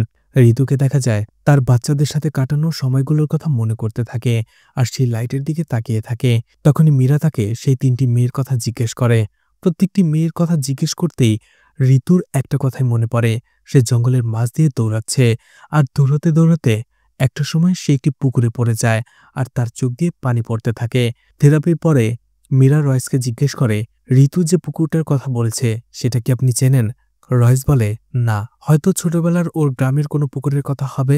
এরপরেই দেখা যায় ঋতুকে সেই ৩টা জায়গায় নিয়ে আসে যেখান থেকে ছায়া, ত্রিশিকা এবং জেনিফার মিসিং হয়েছিল। কিন্তু সেই জায়গাগুলো দেখার পরেও ঋতুর কোনো কিছুই মনে পড়ে না যে এই ৩টা মেয়ের ব্যাপারে সে কি কি জানে। এরপরে দেখা যায় মীরা ঋতু এবং রিমাকে নিয়ে সেই আর্ট গ্যালারিতে চলে আসে আর সেখানে লোকটার সাথে কথা বলতে থাকে। মীরাকে জিজ্ঞেস করে, এদেরকে আপনি চেনেন কিনা? লোকটা বলে, হ্যাঁ, এরা প্রত্যেক সপ্তাহে পেন্টিং নিয়ে আসে আমার কাছে। মীরা জিজ্ঞেস করে, ওনার পেন্টিংগুলো কে কেনে? আমি তার সাথে দেখা করতে চাই। তখনই সেই লোকটা সবকিছু বলে দেয় যে রয়েসই ঋতু ম্যাডামের পেন্টিংগুলো কেনে, আর এতে আমার ১,০০০ টাকা করে লাভ থাকে। তখনই ঋতুকে সে জিজ্ঞেস করে রয়েসকে এখন কোথায় পাওয়া যাবে। মীরা সেই ফার্ম হাউসে চলে আসে, কারণ রয়েস তখন সেই ফার্ম হাউসেই ছিল। এরপরে মীরা রয়েসকে সেখানে আসার পরে বলে, আর্ট গ্যালারির সেই লোকটার সাথে আপনার কি ডিল হয়েছে? রয়েস বলে, আসলে ও ঋতুর প্রত্যেকটা পেন্টিং ৩,০০০ টাকা করে কেনে, আর আমি ওকে ৪,০০০ টাকা দেই, এতে ওর ১,০০০ টাকা করে লাভ থাকে। আসলে ঋতু যাতে কন্টিনিউয়াসলি পেন্টিংগুলো করতে থাকে এই জন্যই আমি এমনটা করি। তখন সেই পেন্টিংগুলো মীরা দেখতে চায়। সেই ঘরটাতে মীরাকে নিয়ে যাওয়া হয়। মীরা সেই পেন্টিংগুলো দেখে। এরপরে মীরা রয়েসকে জিজ্ঞেস করে, এই ফার্ম হাউসটা কি আপনার নিজস্ব সম্পত্তি? তখনই রয়েস বলে, না, এটা আমার দাদার। আসলে সবার কাছে সবার বাবাই হিরো হয়, কিন্তু আমার কাছে আমার দাদা। এরপরে তাকে ড্রিঙ্কস অফার করে রয়েস, কিন্তু মীরা বলে, না, আমাকে ড্রাইভ করে যেতে হবে। এরপরেই মীরা যে জানালার পাশে দাঁড়িয়েছিল সেটার পর্দা সরাতেই সে দেখতে পায় ঋতু যে পেন্টিংগুলো আঁকত সেই একই রকম ফুল গাছগুলো সেখানেও ছিল। মীরা রয়েসকে জিজ্ঞেস করে, ঋতুকে এগুলোরই পেন্টিং করত? রয়েস বলে, হ্যাঁ, মনে হয়, কারণ ওর বোগানভিলার সাথে একটা সম্পর্ক গড়ে উঠেছিল। যখন আমাদের প্রথম বিয়ে হয়েছিল মাঝে মধ্যেই আমরা এখানে থাকতাম, সময় কাটাতাম। মীরা তাকে জিজ্ঞেস করে, আপনি কি রাতেও এখানে থাকেন? রয়েস বলে, না, আমার স্ত্রীর কথা তো জানেনই, রাতে আমি এখানে থাকতে পারি না। এরপরে হঠাৎ করেই মীরা ভয়ঙ্কর কিছু শব্দ শুনতে পায়। এটা জিজ্ঞেস করে সে রয়েসকে, আর বলে, এটা কিসের শব্দ? আপনি কি এখানে পিগ পালেন? তখনই রয়েস বলে, আমি এখানে হাঁস, মুরগি, গরু, ছাগল আরো অনেক কিছুই পালি। অন্যদিকে মীরা একটু ঘাবড়ে যায়। সে বলে, আমি এখনই এখান থেকে চলে যাব। মীরা তাড়াতাড়ি চলে যায়, আর সে বারবার আর চোখে পেছনে তাকিয়ে ডক্টর রয়েসকে দেখতে থাকে। যখন সে গাড়ি চালিয়ে আসছিল তখনও সে বারবার দেখছিল। অন্যদিকে ডক্টর রয়েসও মীরা যে এমনটা তাড়াহুড়ো করলো সেটা খেয়াল করে, আর পেছনে শুধু তাকিয়েই থাকে। এরপরে রাতের বেলায় রয়েস আর ঋতুকে বাইরে যেতে দেখা যায়। সকালে ঘুম থেকে উঠেই রয়েস চাদরের নিচ থেকে ছোট্ট কাগজ কয়েক টুকরো বের করে, কারণ সে জানতো এখানে সবসময় ঋতু যেসব কথা মনে করা দরকার সেগুলো লিখে রাখে। সেই কাগজগুলো পড়তে একটার ভেতরে সে লেখা দেখতে পায় যে মীরা এখানে এসেছিল আর তার সাথে কথা বলেছে। এছাড়া আগামীকাল মীরা তাকে ফার্ম হাউসে নিয়ে যেতে চেয়েছে। অন্যদিকে আরও একটা কাগজে লেখা দেখতে পায় মীরা তাকে বলেছে তাদের কোনো বাচ্চা নেই। আরও একটি কাগজে লেখা দেখতে পায় মীরা বাচ্চাদের সেই পেন্টিং দুটো তার সাথে করে নিয়ে গেছে। রয়েস যেটার ভেতরে মীরা বলেছিল যে তাদের কোনো বাচ্চা নেই, সেই কাগজের টুকরোটা নিচের কাছে রেখে দেয়, আর বাকি টুকরোগুলো সেই চাদরের নিচেই সে রেখে দেয়। কিছুক্ষণ পরে ঋতু ঘুম থেকে ওঠে। সেও চাদরের নিচ থেকে সেই কাগজের টুকরোগুলো বের করে পড়তে থাকে, যেটার ভেতরে একটাতে লেখা ছিল সে মীরাকে বাচ্চাদের সেই পেন্টিংগুলো দিয়ে দিয়েছে। অন্য একটাতে লেখা ছিল যে মীরা তাকে আজকে ফার্ম হাউসে নিয়ে যাবে। ফার্ম হাউসের লেখাটা পড়তেই তার কানে সে পিগের আওয়াজগুলো আসে, যেগুলো শুনে সে বমি করতে থাকে। এরপরে রয়েসকে দেখা যায় বাচ্চাদের রুমে আসতে। ঋতু তাকে বলে, তুমি এখানে কি করছো? রয়েস বলে, কিছু না, আমার মনে হচ্ছে বাচ্চাদের রুম থেকে কিছু মিসিং। ঋতু বলে, মীরা সেই পেন্টিং দুটো নিয়ে গেছে। কিন্তু দেখা যায় এই কথাটা বলতে যে সে খুব ভয় পাচ্ছিল। তখনই রয়েস বলে, ঠিক আছে, সেই পেন্টিংগুলো নিয়ে ওই বা কি করবে, এসব কথা বাদ দাও। যাও, তুমি গোসল করে নাও, আমরা একসাথে খাবার খাবো। রয়েস ঋতুকে সেখান থেকে নিয়ে যায়। একটু পরে দেখা যায় ডেভিড এবং সুরেশ সেখানে চলে আসে। ডেভিড সাথে সাথে সুরেশকে বলে সেই বাড়ির সিসিটিভি ক্যামেরা চেক করার জন্য। অন্যদিকে ডেভিড কথা বলতে থাকে রয়েসের সাথে, আর জিজ্ঞেস করে শেষবারের মতো মীরাকে সে কখন দেখেছিল। তখনই ঋতু উত্তর দেয় যে গতকালকে। ডেভিড জিজ্ঞেস করে কখন? ঋতু বলে, হয় দুপুরে, না হলে সন্ধ্যায়, ঠিক মনে নেই। ডেভিড জিজ্ঞেস করে, আপনার সাথে কি কথা হয়েছিল মীরার? কিন্তু ঋতু সবকিছু ভুলে গেছে, বলে আমার মনে নেই। রয়েস বলে, ঋতু বলছিল সে মীরাকে ফোন করতে গিয়েছিল, কিন্তু তার ফোনটা বারবার বন্ধ পাচ্ছে। রয়েস বলে, স্যার কি হয়েছে? ডেভিড বলে, গতকাল থেকে মীরা মিসিং। ওর বাবা বলেছে রাতের বেলা একটা গাড়ির হর্ন শুনে মীরা বাইরে বের হয়ে আসে, আর এরপর থেকেই মীরাকে আর খুঁজে পাওয়া যাচ্ছে না। তখনই সুরেশ ডেভিডকে ডেকে কিছু ফুটেজ দেখায়। সেই ফুটেজে দেখা যায় গতকাল রাতে মীরা এখানে এসেছিল, ঋতুর সাথে অনেকক্ষণ কথাও বলেছে, আর যাওয়ার সময় ঋতুর কয়েকটা পেন্টিং সে তার সাথে নিয়ে যায়। আর মীরা যখন এখানে এসেছিল ডক্টর রয়েস তখন বাসায় ছিল না। মীরা যাওয়ার কিছুক্ষণ পরে ডক্টর রয়েস বাড়িতে ফেরে। এছাড়া রাতে যে তারা কোথাও বের হয়েছিল সেটাও দেখে ডেভিড। জিজ্ঞেস করে কোথায় গিয়েছিলেন। রয়েস বলে, আমরা দুজনেই বাইরে ডিনার করতে গিয়েছিলাম। সেই রেস্টুরেন্টের নামও জিজ্ঞেস করে ডেভিড। ডেভিড আর সুরেশ সেখান থেকে চলে যায়। এরপরে রয়েসকে দেখা যায় তাড়াহুড়ো করে রেডি হতে। সে জিজ্ঞেস করে রিমা এখন আসছে না কেন? আমাকে ফার্ম হাউসে যেতে হবে, মরিচ কেনার জন্য একজন ক্রেতা আসবে। ঋতু বলে, তুমি চলে যাও, আমি ম্যানেজ করতে পারবো। কিন্তু রয়েস বলে, তা হয় না। একটু পরেই দেখা যায় রিমা চলে আসে, আর রয়েস ফার্ম হাউসে যাওয়ার জন্য বের হয়ে পড়ে। ফার্ম হাউসে আসার পরেই সে ভেতরে ঢুকে যায়। এরপরেই দেখা যায় সে কিছু মাংস গরম করে সেই ফার্ম হাউসের কুকুরদের খাওয়ায়। এরপরে বসে বসে ড্রিঙ্কস করতে থাকে, আর তার গ্র্যান্ডফাদারের ছবিটা ভালো করে দেখতে থাকে। তখনই আমাদের একটা ফ্ল্যাশব্যাক দেখানো হয়। রয়েস যখন ছোট ছিল তার মা তাকে নিয়ে সেখানে চলে আসে, কিন্তু রয়েসের নানা তার বাবা মায়ের বিয়েটা কখনো মেনে নেয়নি। এই জন্য তার মেয়ে যখন নিজের ছেলেকে নিয়ে বাড়িতে ফিরে আসে তখন সে রয়েসের বাবাকে গলা ধাক্কা দিয়ে বের করে দেয়। এদিকে দেখা যায় রয়েসের তার নানার প্রতি অনেক আগ্রহ ছিল, সে তার সবকিছু ফলো করত। এরপরই দেখা যায় একদিন রয়েস তার নানার লাঠি দেখতে যেয়ে তার হাত কেটে ফেলে, কারণ সেটার ভেতরে একটা চাকু ছিল। রয়েসকে দেখা যেত সেখানেরই এক কাজের মহিলার ছোট্ট মেয়ের সাথে সে খেলত, কিন্তু এটা রয়েসের মা কখনোই মেনে নিত না। সে রয়েসকে বারবার বকাঝকা করত। একদিন রয়েস অনেক আগ্রহ নিয়ে তার নানার চেয়ারে বসে এবং লাঠি ধরে থাকে। তখনই রয়েসের নানা সেখানে চলে আসে আর বলে, এই সব কিছুই তোমার। এরপরে একটা উৎসব হতে দেখা যায়, যেখানে সবাই খাওয়া দাওয়া করছিল নাচ গান করছিল। এরপরে রয়েসকে দেখা যায় রাতে একা একা বাড়ি ফিরতে। ঠিক তখনই সে দেখতে পায় কয়েকজন লোক দুটি মেয়েকে ধরে নিয়ে আসছে, যাদের মধ্যে দুটি মেয়েকেই রয়েসের নানা তার সাথে করে নিয়ে যাচ্ছে জোর করে। যদিও মেয়ে দুটি অনেক রিকোয়েস্ট করছিল কেঁদে কেঁদে তাদের ছেড়ে দেওয়ার জন্য, কিন্তু কেউ কারো কথা শুনছিল না। রয়েস সেদিন ভয়ে পালিয়ে এসেছিল, কিন্তু পরদিন আবারও সে একইভাবে লুকিয়ে দেখতে থাকে তার নানা আসলে এই মেয়েগুলোর সাথে কি করে। সে দেখতে পায় প্রত্যেকদিনই তার নানা একটি মেয়েকে জোর করে তার সাথে নিয়ে যায়। এরপরে রয়েস দেখতে থাকে তার নানা সেই মেয়েগুলোর সাথে কি করে। আসলে তার নানা মেয়েগুলোকে রেপ করে সেখানে মেরে ফেলত। এরপরে তার লোক দিয়ে লাশগুলোকে কেটে টুকরো টুকরো করে সেখানকার কুকুরগুলোকে দিয়ে খাইয়ে দিত। আর এরপর থেকেই রয়েস তার নানার সবসময় পিছু করত। সে কি করত না করত সবসময় খেয়াল রাখত। সে একদিন দেখতে পায় রয়েসের নানার হয়ে যে লোকটা কাজ করত, মানে সবথেকে বিশ্বস্ত লোকটা, সেই লোকটাকেও দূরে পাঠিয়ে দিয়ে রয়েসের নানা সেই লোকটার স্ত্রীর সাথে অবৈধ সম্পর্কে লিপ্ত হয়। আর রয়েস জানালার ছিদ্র দিয়ে সেটা দেখতে থাকে, আর মহিলাও এটা খেয়াল করে। এরপরেই রয়েস সেই মহিলার বাড়ির সামনে কয়েকদিন দাঁড়িয়ে থাকে। একদিন রাতে জানালা দিয়ে সে উঁকি মেরে আবারও দেখার চেষ্টা করে। ঠিক তখনই সেই মহিলা সেখানে চলে আসে আর রয়েসকে টেনে ঘরের ভেতরে নিয়ে যেয়ে দরজা বন্ধ করে দেয়। অর্থাৎ রয়েস ছোটবেলা থেকেই মেয়েদের নেশায় মগ্ন ছিল। এরপরেই ঘটনা প্রেজেন্টে চলে আসে। রয়েসকে দেখা যায় তার নানার সেই লাঠিটা নিয়ে সেই ফার্ম হাউসের নিচের একটি রুমে আসে, গোপন রুমে।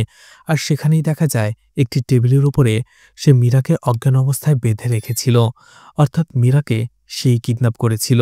এদিকে বাড়িতে বসে ঋতু মীরার কথা ভাবতে থাকে, মনে করার চেষ্টা করে মীরা তাকে গতকাল কি বলেছিল, কিন্তু সে কিছুই মনে করতে পারে না, এজন্য চিৎকার করে। তখনই সেখানে রিমা চলে আসে আর বলে কি হয়েছে। ঋতু বলে গতকাল মীরা এখানে এসেছিল, তুমি তো দেখেছ। রিমা বলে আমি তো তার আগেই চলে গিয়েছিলাম, আমি তো আপনাকে বলেও গিয়েছিলাম মনে করে দেখুন। ঋতু বলে আমি যতই মনে করতে চাই তত ভুলে যাই। রিমা বলে আপনি তো ভয়েস রেকর্ড করেন, সেটা দেখুন। ঋতু বলে আমি আমার ভয়েস রেকর্ডিং আর প্রিন্টিংয়ের ছবি তোলা কিছুই পাচ্ছি না। রিমা বলে আপনি যদি কিছু চেক করতে চান সিসিটিভি ফুটেজ চেক করতে পারেন। ঋতু বলে সেটা কিভাবে চেক করব। রিমা বলে সেই মেয়েটাকে ডাকুন, মালা কুরিয়েন, যে সিসিটিভি লাগিয়ে দিয়ে গিয়েছিল। ঋতু বলে মালা কুরিয়েন না, আমালা কুরিয়েন। অর্থাৎ ঋতুর কিছু কিছু জিনিস এখন মনে পড়ছে। এরপরে সেই মেয়েটিকে ডেকে এনে সিসিটিভি ফুটেজ চেক করে আর দেখতে পায় যে সে যা বলেছে এবং রয়েস যা বলেছে একই, অর্থাৎ মিলে গেছে। মীরা কালকে এখানে এসেছিল, আর মীরা যখন এসেছিল তখন রয়েস ছিল না, আর রয়েস এসেছিল তারপরে। এরপরে রাতে মীরা এবং রয়েস দুজনে একসাথে বাইরে গিয়েছিল। এরপরে ঋতু বলে মীরা আমাকে যা বলেছে নিশ্চয়ই আমি কাগজে লিখে বিছানার নিচে রেখে দিয়েছি। সেগুলো সে খুঁজে বের করতে যায়, কিন্তু দেখা যায় সেখানে কোনো কাগজ নেই। সব সিসিটিভি ফুটেজ দেখার পরে ঋতু রিমাকে জিজ্ঞেস করে এখন রয়েস কোথায়। রিমা বলে ট্রাক যেহেতু নিয়ে গেছে নিশ্চয়ই ফার্ম হাউসে রয়েছে। ঋতু বলে বিজুকে ডাকো, আমরা এখনই ফার্ম হাউসে যাব।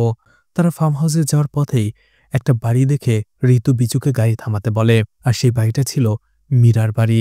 রিমা ভেতরে যে চেক করে দেখে আসতে যায়, কিন্তু যখনই রিমা চেক করে আসছিল তখনই সে রিমার মধ্যে মীরাকে কল্পনা করে, আর বিজু যেখানে দাঁড়িয়েছিল সেখানে সে রয়েসকে কল্পনা করে।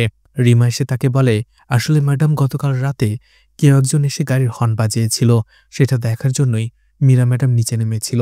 এরপরে তাকে আর খুঁজে পাওয়া যায়নি।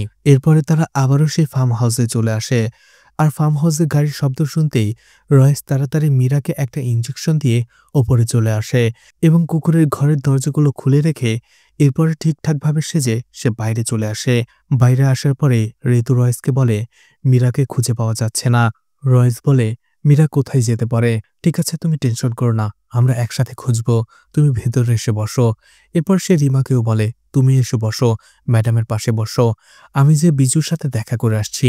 এটা বলে ঘরের দরজাটা বাইরে থেকে লাগিয়ে দেয়, আর সে বিজুর কাছে যেই হঠাৎ করে বিজুকে মারতে শুরু করে, আর সেখানে একের পর এক বিজুকে আঘাত করে তাকে সেখানে প্রচণ্ড আহত করে ফেলে। এরপরে গাড়ির ভাঙা হেডলাইটের কাজ দিয়ে বিজুর গলায় আঘাত করে সেখানেই তাকে মেরে ফেলে।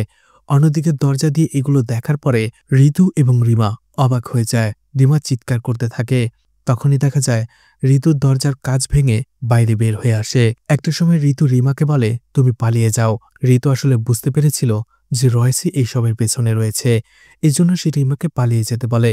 কিন্তু রিমা যখনই পালাতে যাবে রয়েস তাকে ধরে ফেলে আর তাকে মেরে সেখানে অজ্ঞান করে ফেলে। এরপরে সে ঋতুকে বলে, আমি তোমার রয়েস, তোমার হাজব্যান্ড, তুমি আমার কথা শোনো, তুমি আমার সাথে এসো। ঋতুকে দেখা যায় এক মুহূর্তে সে সবকিছু ভুলে যায়। রয়েস ঋতুকে নিয়ে এসে ঘুম পাড়িয়ে দেয়। এরপরে রয়েসকে দেখা যায় রিমার ডেড বডিটা সেই আন্ডারগ্রাউন্ডে নিয়ে আসে এবং তাকে একটা ইঞ্জেকশন দিয়ে সেখান থেকে চলে যায়। অন্যদিকে সেই কুকুরগুলো বিজুর লাশটা এসে কামড়ে কামড়ে খেতে থাকে।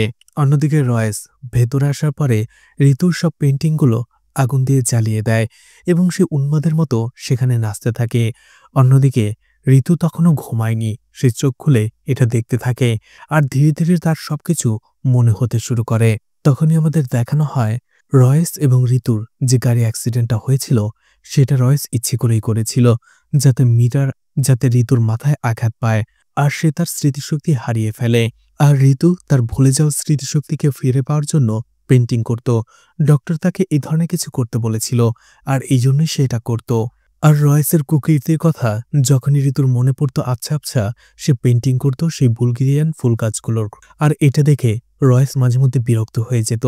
তাকে গোসল করানোর নাম করে জোরে গান বাজিয়ে দিত এবং ওয়াশরুমে নিয়ে যেয়ে সে ঋতুকে প্রচণ্ড টর্চার করত আর একটা সময় বাথটবে তার মাথাটা চুবিয়ে রাখত। আর এতে ঋতুর আগের সব কথা সে ভুলে যেত। এরপরে গোসলখানা থেকে ঋতু যখন বের হতো তখন রয়েস তাকে বলতো, তুমি আবারও বাথটবে পড়ে গিয়েছ। ঋতু এটাই বিশ্বাস করে নিত। রয়েস যে তাকে মেরেছে এটা সে এক মুহূর্তের মধ্যেই ভুলে যেত। আর দেখা যেত রয়েস ঋতুর সাহায্যেই সেই মেয়েগুলোকে কিডন্যাপ করত। ঋতু সেই মেয়েগুলোর সাথে কথা বলতো, রয়েস যেভাবে তাকে শিখিয়ে দিত ঠিক সেভাবে। এরপরে গাড়ির কাছে সে তাকে নিয়ে আসতো আর রয়েস মেয়েগুলোকে সেই গাড়ির ভেতরে নিয়ে যেত, অজ্ঞান করে ফেলত। রয়েস সেই গাড়িটা নিয়ে বাংলোতে চলে আসতো। সে মেয়েগুলোকে রেপ করত, তাদের মেরে ফেলত। এরপরে তাদের লাশগুলো কেটে টুকরো টুকরো করে সেই কুকুরগুলো দিয়ে খাইয়ে দিত। এরপরে ঋতুকে সে বাথটবে চুবিয়ে দিত যাতে করে ঋতুর এই কথাগুলো আর মনে না থাকে। এছাড়া মীরাকে কিডন্যাপ করার সময়ও সে ঋতুকেই ব্যবহার করে। গাড়ির হর্ন বাজানো হলে মীরা যখন বাইরে আসে সে সেখানে ঋতুকে দেখতে পায় আর ঋতুকে দেখেই মীরা বাইরে এসেছিল। তখনই তাকে ইনজেকশন দিয়ে অজ্ঞান করে দেয় পেছন থেকে রয়েস এবং তাকে সে ফার্ম হাউসে নিয়ে আসে। আর ঋতুকে আবারও পানিতে চোবানো হয় আর সে সবকিছু ভুলে যায়। এরপরে রয়েসকে দেখা যায় ঋতুকে বেড থেকে আবারও বাথটবের কাছে নিয়ে যায় তাকে পানিতে চোবানোর জন্য। ঠিক তখনই দেখা যায় ঋতু নিজের পরিবর্তে রয়েসকেই পানিতে চুবিয়ে এবং দরজাটা লাগিয়ে সেখান থেকে পালাতে শুরু করে। কিন্তু ফার্ম হাউস থেকে বাইরে বের হতে এসে দেখতে পায় সামনে ভয়ঙ্কর কুকুরগুলো ঘেউ ঘেউ করছিল তাকে আক্রমণ করার জন্য। এজন্য সে পেছনের রাস্তা দিয়ে দৌড়াতে শুরু করে। অন্যদিকে দরজা ভেঙে বাইরে বের হয়ে আসে রয়েস এবং তার নানার সেই গানটা নেয়, বাইরে বের হয়ে আসে ঋতুকে মারার জন্য। যখনই সে কুকুরগুলোকে দেখতে পায় তখনই সে বুঝতে পারে নিশ্চয়ই ঋতু এদিক দিয়ে যায়নি। তখনই সে একটা কুকুরকে অন্য একটা দিকে ঘেউ ঘেউ করতে দেখে আর বুঝে যায় যে ঋতু এদিক দিয়েই পালিয়েছে। রয়েসও সেদিক দিয়ে তাকে খুঁজতে শুরু করে তাকে মারার জন্য। জঙ্গলের ভেতর দিয়ে ঋতু নিজেকে বাঁচানোর জন্য দৌড়াতে থাকে। অন্যদিকে রয়েস এবং তার কুকুরগুলো ঋতুকে আক্রমণ করার জন্য হামলে হয়ে খুঁজতে থাকে। রয়েস একটা সময় গান ফায়ার করে যাতে সেই শব্দ শুনে ঋতু ভয় পেয়ে যায়, চিৎকার করে ওঠে। সেটাই হয়, গান ফায়ারের শব্দ শুনে ঋতু ভয় পায় এবং পা পিছলে একটি পুকুরে পড়ে যায়। সে পানিতে পড়ার সাথে সাথে সে তার স্মৃতিশক্তি আবারও হারিয়ে ফেলে। তখনই রয়েস সেখানে চলে আসে আর ঋতুকে দেখার পরে সে বুঝতে পারে ঋতু আবারও সবকিছু ভুলে গেছে। এরপরে ঋতুকে সে ফার্ম হাউসে সে আন্ডারগ্রাউন্ডে নিয়ে আসে। রয়েস বলতে থাকে, আমি তোমাকে এখানকার দৃশ্যটা দেখাতে চাইনি, কিন্তু তারপরও তোমাকে একবার দেখালাম, কারণ একটু পরে তো তুমি সবকিছু ভুলেই যাবে। এরপরে একটা ইঞ্জেকশন ভরে ঋতুর দিকে ছুঁড়ে মারে আর বলে নিজের শরীরে নেয়ার জন্য, কিন্তু ঋতু নেয় না। এর জন্য রয়েস তাকে গান পয়েন্টে নেয় আর বলে ইঞ্জেকশন না নিলে তাকে ফায়ার করবে। এরপরে সে তাকে আঘাতও করতে চায়। ভয়ে ঋতু ইঞ্জেকশনটা হাতে তুলে নেয়, কিন্তু ইঞ্জেকশনটা ঋতু নিজেকে না দিয়ে রয়েসের পায়ের ভেতরে গেঁথে দেয়। এতে রয়েস কিছুটা আহত হয়ে পড়ে, কিন্তু তারপরেও সে ঋতুকে আবারও যখন মারতে যাবে তখনই দেখা যায় মীরা তার জ্ঞান ফিরে পায় এবং নিজের হাতের শিকলটা ছুটিয়ে সে রয়েসের গলার ভেতরে আটকে ফেলে। মীরা ঋতুকে চিৎকার করে বলে, পালিয়ে যাও, তাড়াতাড়ি পুলিশকে খবর দাও, পুলিশকে কল করো। ঋতু চলে যেতেই যাবে, ঠিক তখনই সে তাকে বলে যে কোন নাম্বারে কল দেব। মীরা তাকে বলে 100-তে কল করো আর পুলিশকে তাড়াতাড়ি এখানে আসতে বলো। ঋতু আবার যখন দৌড়ে সেখান থেকে চলে যেতে যাবে, রয়েস তাকে থামানোর জন্য তার হাতে থাকা গানটা ঋতুর মাথায় ছুঁড়ে মারে, আর সেটার আঘাতে ঋতু সেখানে আবার অজ্ঞান হয়ে যায়। মীরা এবং রয়েসের ধস্তাধস্তি চলে, একে অপরকে মারতে থাকে। তাদের দুজনের মধ্যে দুর্ধর্ষ এক ফাইট হওয়ার পরে অবশেষে রয়েস জিতে যায়, কারণ সেখানে সে মীরাকে আহত করে ফেলে। রয়েস তখনই পিছনে ফিরে দেখে যে ঋতু গান হাতে দাঁড়িয়ে রয়েছে। সে বুঝতে পারে এখন তার সাথে জোরাজুরি করতে গেলে ঋতু ফায়ার করে বসবে। এই জন্য সে তাকে আবারও ম্যানিপুলেট করতে থাকে আর বলে, আমি রয়েস, তোমার হাজব্যান্ড। এই আমাদের বাচ্চাকে মেরে ফেলেছে, ওকে গুলি করো। সেও ঋতুকে বলতে থাকে, আসলে তোমার কোনো বাচ্চা নেই, তুমি মনে করতে থাকো রয়েস হচ্ছে সেই ক্রিমিনাল যে মেয়েদের মারত, তুমি ওকে গুলি করো। তখনই ঋতু সবকিছু ধীরে ধীরে মনে করতে থাকে। মীরা তাকে সেদিন বলেছিল, তুমি কি কখনো দেখেছ কোনো বাচ্চাদের রুম এত সাজানো গোছানো থাকে? আসলে তোমার কোনো বাচ্চা নেই, রয়েস তোমাকে ম্যানিপুলেট করছে। আর সেটা সে কাগজেও লিখে রেখেছিল। কিন্তু রয়েস যখন এটা দেখতে পায় সেটা সে লুকিয়ে ফেলে, কারণ রয়েস চাইতো না ঋতু তার কল্পনার জগৎ থেকে বের হয়ে আসুক। সবকিছু মনে করার পরে ঋতু রয়েসকে বলে, আমাদের কোনো বাচ্চা নেই। এটা বলেই রয়েসকে সে গুলি করে। রিমারও এতক্ষণে জ্ঞান ফিরে যায়। সেও একটা চেয়ার দিয়ে রয়েসকে আঘাত করে আর ঋতুকে বলে ও এটারই প্রাপ্য ছিল। তখনই দেখা যায় ডেভিড এবং তার টিম সেখানে চলে আসে আর তারা পুরো ফার্ম হাউসটা ঘিরে ফেলে, বাকি সবাইকে উদ্ধার করে নেয়। মীরা বলতে থাকে, আসলে আমি যখন সেই দিন ফার্ম হাউসে গিয়েছিলাম, চারপাশের সবকিছু জিনিসই আমার কেমন অদ্ভুত লাগছিল। সেদিন আমার মনে হয়েছিল ফার্ম হাউসের সেই বোগানভিলা, ঋতুর পেন্টিং আর মিসিং হওয়া মেয়েদের মধ্যে কোনো একটা কানেকশন রয়েছে। এছাড়া ডক্টর রয়েসের কথাবার্তাও আমার একটু আজব লাগছিল। আর ওই রাতেই আমি আপনাকে ফোন করতাম যাতে সেই ফার্ম হাউসটার তল্লাশি আপনি নিতে পারেন। কিন্তু তার আগেই রাতে গাড়ির হর্ন শুনে যখন আমি বাইরে বের হই, আমি সেখানে ঋতুকে দেখতে পাই। আমি যখনই ঋতুর সাথে কথা বলার জন্য বের হই, পেছন থেকে রয়েস আমাকে ইঞ্জেকশন দিয়ে এখানে কিডন্যাপ করে নিয়ে আসে। মীরা বলে, মূলত ঋতুই এই কেসটার সমাধান করেছে। সে তার স্মৃতিশক্তি ফিরিয়ে আনার চেষ্টা করেছে আর তার পেন্টিংগুলো এই কেসটার সমাধান করতে অনেকটা হেল্প করেছে। তখনই ডেভিড তাকে সরি বলে, আমরা শুধু তোমার ভুলে যাওয়ার রোগটা নিয়েই পড়েছিলাম। আসল কালপ্রিট যে রয়েস হতে পারে এটা আমার কখনো মাথায় আসেনি। আমি এতদিন ভেবে এসেছিলাম যে হয়তোবা তুমি কোনো ভুল করেছ, আর সেটা লুকানোর জন্যই ডক্টর রয়েস এত কিছু করছে। এছাড়া ডেভিড ঋতুকে বলে যে কার অ্যাক্সিডেন্টটা হয়েছে সেটাও হয়তোবা রয়েস ইচ্ছে করেই করেছে। এছাড়া সেই ফার্ম হাউস থেকে আমরা কিছু জিনিসপত্র উদ্ধার করেছি, যেখানে সবগুলোই মেয়েদের জিনিস ছিল। সেখানে আমরা প্রায় 13টি মেয়ের জিনিসপত্র পেয়েছি, অর্থাৎ বোঝাই যাচ্ছিল রয়েস এই 13টি মেয়েকে রেপ করার পরে খুন করে সেখানেই কোনোভাবে গায়েব করে ফেলেছে, কুকুরগুলোকে খাইয়ে। আর এই 13 জনের মধ্যে একমাত্র মেয়ে ছিলে তুমি, যে বেঁচে ফিরেছিলে। কারণটা হচ্ছে তোমার ভুলে যাওয়ার রোগ। আসলে রয়েস কোনোভাবে জেনে গিয়েছিল তোমার ডিমনেশিয়া হয়েছে, যে তুমি সবকিছু ধীরে ধীরে ভুলে যাবে, আর এই জন্যই সে তোমাকে শিল্ড হিসেবে ব্যবহার করেছে আর সবাইকে বলছে যে সেই কার অ্যাক্সিডেন্ট থেকেই তোমার ভুলে যাওয়ার রোগটা শুরু হয়েছে। আসলে এটা তোমার আগে থেকেই ছিল। আর তোমার আসল নাম ঋতু নয়, তোমার আসল নাম এস্থার। এটা শুনে এস্থার কাঁদতে থাকে। আসলে রয়েস এস্থারকেও কিডন্যাপ করেছিল রেপ করে মেরে ফেলার জন্য, কিন্তু হঠাৎ করে সে বুঝতে পারে যে এস্থারের ভুলে যাওয়ার রোগ রয়েছে আর সেটারই সে সদ্ব্যবহার করে। আর সেই অ্যাক্সিডেন্টের পরে সবাইকে বলে সে অ্যাক্সিডেন্টের পর থেকেই এস্থারের স্মৃতিশক্তি হারিয়ে গেছে, সে কিছু মনে রাখতে পারে না। আর তাকে দিয়ে সে সুন্দর একটা সংসারের নাটক শুরু করে। সবাইকে বোঝায় সে খুব ভালো একজন হাজব্যান্ড, যে তার স্ত্রীর অনেক টেক কেয়ার করে। আসলে এর পেছনে লুকিয়েছিল ভয়ঙ্কর এক অমানুষ, যে মেয়েদেরকে নিয়ে খেলতে ভালোবাসত। আর এই পুরো শিক্ষাটাই সে তার নানার কাছ থেকে পেয়েছে। মীরা বলতে থাকে, আসলে রয়েস জানত আপনাকে পানির ভেতরে ডোবালেই আপনি সবকিছু ভুলে যেতেন, আর এই জন্যই সে আপনাকে গোসলের নাম করে পানিতে ডোবাতো। ও আপনাকে দিয়ে আসলে নিজের একটা ক্রাইমের জগৎ তৈরি করে ফেলেছিল, আর সেই জগতের মধ্যে আমরাও হারিয়ে গিয়েছিলাম, বোকা হয়ে গিয়েছিলাম। আর এস্থার যাতে কখনো ভালো হতে না পারে সেই জন্য রয়েসই তাকে বিভিন্ন ধরনের মেডিসিন দিত। এরপরই দেখা যায় ডেভিড সেই কেসটা সলভ করার পরে সেখান থেকে চলে আসে। অন্যদিকে কিছুদিন পরে এস্থার জেলখানায় দেখা করতে আসে রয়েসের সাথে আর বলে, আমি দোয়া করি যাতে তুমি তোমার সবকিছু ভুলে যাও আর এটা বলেই সে সেখান থেকে চলে আসে। আর এখানেই মুভিটা শেষ হয়ে যায়। আশা করি মুভির গল্পটা আমি আপনাদের বোঝাতে পেরেছি। তো ভিডিওটা কেমন লেগেছে কমেন্ট করে জানাতে পারেন।